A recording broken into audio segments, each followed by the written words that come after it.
Shalom, que la grâce de Dieu soit sur votre vie. Moi, c'est votre serviteur, le pasteur Nguesson Michel. Ce matin, j'aimerais vous apporter cette exhortation que le Saint-Esprit a mise dans mon cœur. C'est dans Jean chapitre 3, vous connaissez le contexte historique pour ceux qui lisent la Bible. C'est Nicodème, un chef des Juifs qui va rencontrer Jésus de nuit pour s'entretenir avec lui. Et Jésus, en même temps, en profite pour lui dire des vérités spirituelles très, très profondes. Et entre autres, il va dire ceci. Voilà le verset 16, qui est le verset le plus connu de toute la Bible dans le monde entier. Même des gens qui n'ont jamais lu la Bible connaissent ce verset. Car Dieu a tant aimé le monde qu'il a donné son Fils unique afin que quiconque croit en lui ne périsse point, mais qu'il ait la vie éternelle. Donc, au travers de ce verset, on nous fait comprendre que Jésus est le chemin, la vérité et la vie. Dans le sens que Jésus est seul le sauveur de l'humanité. Jésus est seul celui-là même qui s'est sacrifié pour pouvoir nous accorder le salut. Le salut de quoi? Le salut de notre âme. Pour nous accorder quoi? La vie éternelle. Pour nous accorder quoi? La réconciliation avec Dieu. Il nous accorde le pardon de tous nos péchés, tant passé, présent que futur. Au travers de Jésus, nous avons la garantie, l'assurance de notre salut. Vous savez, toutes les autres religions vont te donner un salut qui est temporaire, un salut qui n'est pas sûr, un salut qui est douteux. Mais le salut que nous avons en Christ est un salut qui est certain, un salut qui est sûr, qui est basé sur une œuvre tellement puissante que rien ne peut venir nous dérober ce salut que nous avons en Christ. Donc c'est pourquoi je suis dans la joie d'être en Christ, parce que je suis sûr, convaincu de mon salut en lui. Ça, c'est ce qui fait la différence ou la distinction avec toute autre religion.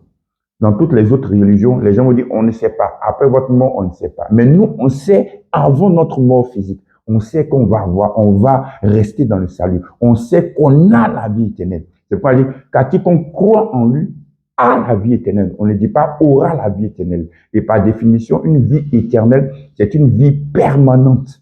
Une vie qui ne se finit point. Donc nous avons la vie éternelle en nous parce que nous avons l'esprit de vie en nous qui est le Saint-Esprit et cet esprit est éternel. Gloire à Dieu. Maintenant, le verset qui nous intéresse ce matin, c'est le verset 17. Souvent, les gens ne prêtent pas trop attention à ce verset, mais je vais attirer votre attention ce matin sur ce verset qui dit ceci. Dieu, en effet, n'a pas envoyé son Fils dans le monde pour qu'il juge le monde, mais pour que le monde soit sauvé par lui. Dans d'autres versions, on dit Dieu, en effet, n'a pas envoyé son Fils dans le monde pour qu'il condamne le monde, mais pour que le monde soit sauvé par lui. Vous savez, en fait, le message de l'évangile n'est pas un message de condamnation, n'est pas un message de culpabilité, mais le message de l'évangile est un message de salut, est un message d'espérance, est un message de paix. Normalement, lorsque nous prêchons l'évangile, nous prêchons la paix, nous prêchons la joie, nous prêchons l'assurance, nous prêchons l'espérance. Parce que toutes les autres religions vont te prêcher quoi? La culpabilité, la condamnation, la peur.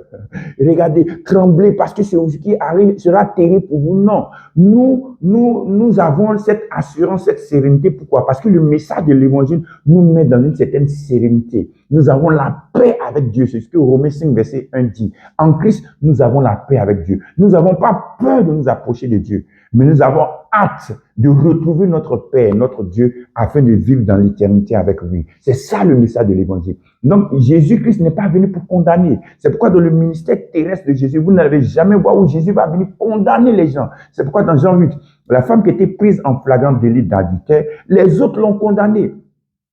Quand on te prend en train de faire une faute, on te condamne, on te culpabilise, on te fait la morale.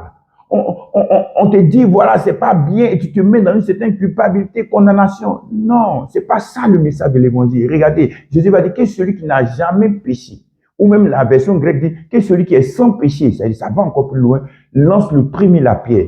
Il est écrit dans Jean 8 que tout le monde a posé sa pierre et est parti. Pourquoi? Parce qu'ils ont compris qu'ils étaient aussi pécheurs. Il y a des choses qu'ils faisaient que peut-être d'autres ne savaient pas, mais eux-mêmes, ils savent qu'ils pêchent. Donc, c'est bien de condamner les autres parce qu'ils ont péché. C'est même pas bien même. Souvent, tu condamnes les autres parce qu'ils ont péché. Parce que le péché est visible de tous. Parce qu'elle a commis là l'adultère. Il a commis là la fornication. C'est vrai, c'est visible de tous. On a appris ça. Mais toi aussi, tu pêches. Tu as dans ta vie aussi des péchés que peut-être les gens ne voient pas. Ce que tu dois faire, c'est d'encourager l'autre pour pouvoir sortir de son péché. Et c'est ce que Jésus a fait. Jésus a dit quoi? Jésus va dire à la femme, où sont ceux qui te condamnaient? Elle dit, ah, ils sont partis. Il dit, moi non plus, je ne te condamne pas. C'est ça le message de l'évangile. On ne te condamne pas, mais va et ne pêche plus. Va et ne pêche plus, c'est-à-dire quoi? C'est-à-dire simplement que va dans la grâce, dans la non-culpabilité que Christ te donne. Lorsque tu comprendras que Christ n'est pas fâché contre toi, lorsque tu comprendras que Christ n'est pas venu pour te culpabiliser, pour te condamner, mais qu'il est venu pour te sauver, tu auras toujours les yeux fixés sur lui. Tu demanderas toujours son aide, son soutien, son secours, afin qu'il puisse te sortir de cette addiction dans laquelle tu te trouves. Donc c'est important de réaliser cela. C'est Christ seul qui peut nous sauver. C'est Christ seul qui peut nous libérer. C'est pourquoi je t'encourage à te tourner vers lui. Et c'est lui qui le fera. Et j'aimerais aussi exhorter mes frères et sœurs. Ne vous précipitez pas à condamner les autres, à jeter la pierre aux autres. C'est pas bien. Nous devons marcher dans l'amour. Nous devons marcher dans la compassion vis-à-vis des autres. Et j'ai l'habitude de dire que un saint, celui qui est devenu saint, était un ancien pécheur. Et un pécheur peut devenir saint. Celui que tu es en train de blâmer aujourd'hui, celui que tu es en train de condamner aujourd'hui, qui sait, peut-être qu'il va marcher dans une sainteté des œuvres mieux que toi, plus grande que toi demain. Qu'est-ce que tu en sais? Regardez l'histoire de ma femme et vous encourage à écouter son témoignage. Madame Nguessin Efoma, elle a écrit un livre sur son autobiographie parlant de sa vie. Le titre c'est de la prostitution à la prédication, la grâce ne va pas condamner. Donc, imaginez-vous une telle personne qui vivait dans la débauche à outrance, qui vivait dans la prostitution de luxe, qui partait dans les pays, en France, en Allemagne, en Belgique, pour aller faire de la prostitution en Suisse, qui était dans les maisons closes, qui faisait du striptease. Mais regardez aujourd'hui comment Dieu a transformé sa vie. Regardez aujourd'hui, elle est une prédicatrice de l'évangile. Elle connaît, maîtrise les Écritures. Elle parle avec conviction. Elle parle avec énergie. Elle parle avec force de ce que Dieu a fait pour être témoin de l'amour de Dieu partout. Oui, c'est la puissance de l'amour de Dieu qui transforme le cœur, qui change la vie. J'aimerais vous encourager à manifester toujours de l'amour vis-à-vis de ceux qui tombent, de ceux-là mais qui fautent, afin qu'eux aussi, ils puissent prendre conscience et être libérés de leur addiction, de leur péché. C'est pourquoi Paul va dire ceci dans Galates chapitre 6, verset 1. Il dit, frère, si une personne vient à être surprise en faute, en train de pécher donc, vous qui êtes spirituels, redressez cette personne avec un esprit de douceur. Prends garde à toi-même, de peur que tu ne sois aussi tenté, de peur que toi aussi tu ne tombes aussi. Parce que s'il est tombé, lui qui se croyait fort, c'est par rapport à quelque chose. Il n'avait jamais imaginé qu'il allait tomber dans ce péché. Qui prémédite ce matin, non, je vais aller faire tel péché. Non, ça peut arriver. On n'excuse pas le péché. On ne justifie pas le péché. Mais on encourage ceux qui pêchent à sortir du péché en leur manifestant l'amour et la compassion.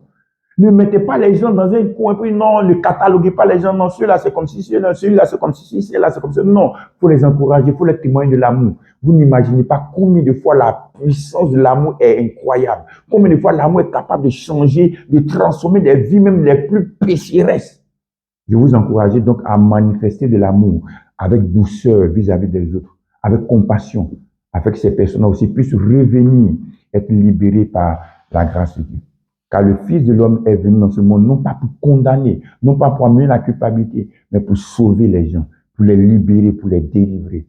Et c'est ce que, en tant que nous, ces représentants, en tant qu'Église, nous devons faire aussi vis-à-vis des autres, vis-à-vis des frères et sœurs, vis-à-vis même et surtout de ceux qui ne sont pas chrétiens, leur manifester de l'amour. Ne pas leur porter un jugement, non, ne pas juger les autres. Il faut leur manifester l'amour, car l'amour est la plus grande puissance qui existe sur cette terre. Que Dieu vous bénisse. Comme mon épouse et moi, nous avons l'habitude de le dire. Vous connaîtrez la vérité et la vérité vous rendra libre en Jésus-Christ. Que Dieu vous bénisse.